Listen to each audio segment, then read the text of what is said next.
Well, analysts say the candidates on the debate stage will need to set themselves apart from the current frontrunner, former President Donald Trump.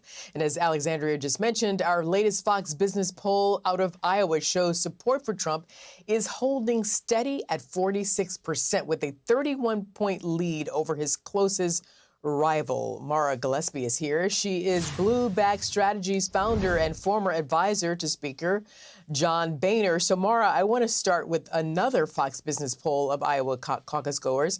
And the question is, how important is supporting a candidate who shares your views? You look at this, 63% said extremely important. And then how important is a candidate who can defeat Biden? That jumped to 74%. So not who, but what is the best way for a Republican to beat President Biden? And do they need to outline that what for Americans during Wednesday's debate? Absolutely. And I think I'm looking forward to next week's debate because a big portion of the focus is going to be on the economy, especially when you have a government shutdown looming overhead for the House of Representatives. And that's become a central fight and will be, I hope, asked of the candidates next week and how they view things. Because at the end of the day, what we're seeing from these polls is that Republicans are poised to beat President Biden in 2024.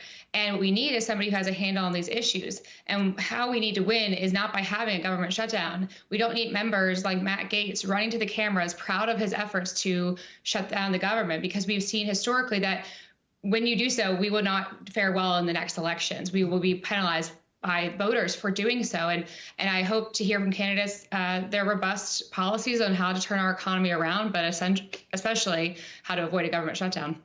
And now, when they were asked, Maura, which candidate is extremely or very likely to defeat President Biden, look at this. 67% said Donald Trump, 65% Ron DeSantis, 53% chose Tim Scott, 50% Nikki Haley, Ramaswamy got 45%, Mike Pence 30%, and 16% for Chris Christie. So can the former president maintain his lead and continue to skip debates?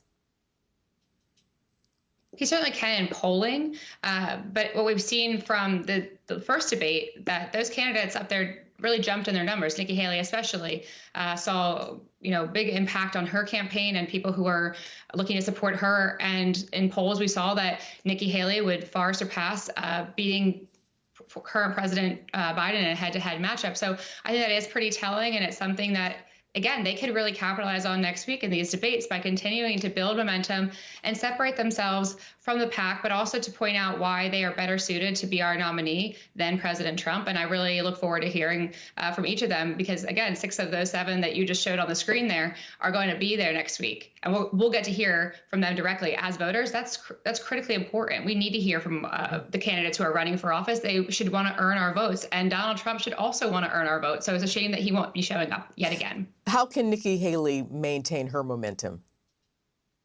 By being the adult in the room. She really positioned herself well last time, especially talking with compassion on certain issues that impact voters, in particular talking about abortion. She really, was able to be empathetic and talk about her personal experience with adoption and struggles to get pregnant, talking about different issues like childcare and how we can support women. I think coming at the topic from all different kinds of angles will really appeal to a broader base of voters, and maybe the ones who aren't as vocally, decisive about how they feel on that issue, but who care deeply about it. She's speaking to them, and I think that's really going to help us as a party in inviting more people in to voting in our primaries and in our general election, voting for Republicans. And then I showed you that Ron DeSantis got 65% of the vote of confidence out in Iowa.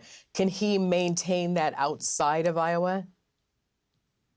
I think a lot of that is kind of from initial standpoints when we were talking as, okay, who could be the best to go up against Donald Trump? So he's still seeing that those favorable numbers because of the attention and the kind of focus we've all put on him. But he's going to have to really step up on this next debate because I do feel as though he didn't do as well as he could have perhaps in that first debate. He was certainly outshined by Nikki Haley, by Chris Christie, and by Mike Pence. So he will need to speak up more, as will Tim Scott in this next debate, and Doug Burgum as well, need to really position themselves and be more vocal. Let me do a 3-in-1 in closing here, my last minute with you. Vivek told Eric earlier that it's time for him to lay out his plan for the presidency. So what is Ramaswamy's best breakthrough platform? And can Chris Christie break through? And finally, can Joe Biden beat himself? And if you think yes, tell us how. I would love to hear what Vivek's plan is, because from what I've seen thus far, he doesn't have much of an idea of what's going on in Congress, what's going on in this country, and how things would actually work. It's great to say all these things that you'd like to do, but if you're not able to lay out how you can actually make it happen in the confines of what our institutions allow and is possible when you have divided government, so that's one.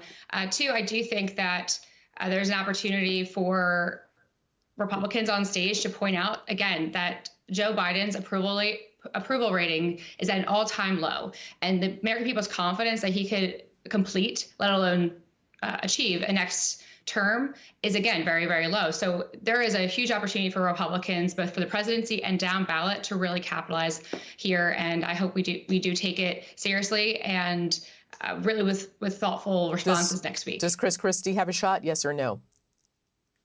He has a shot to make an impact, especially in New Hampshire.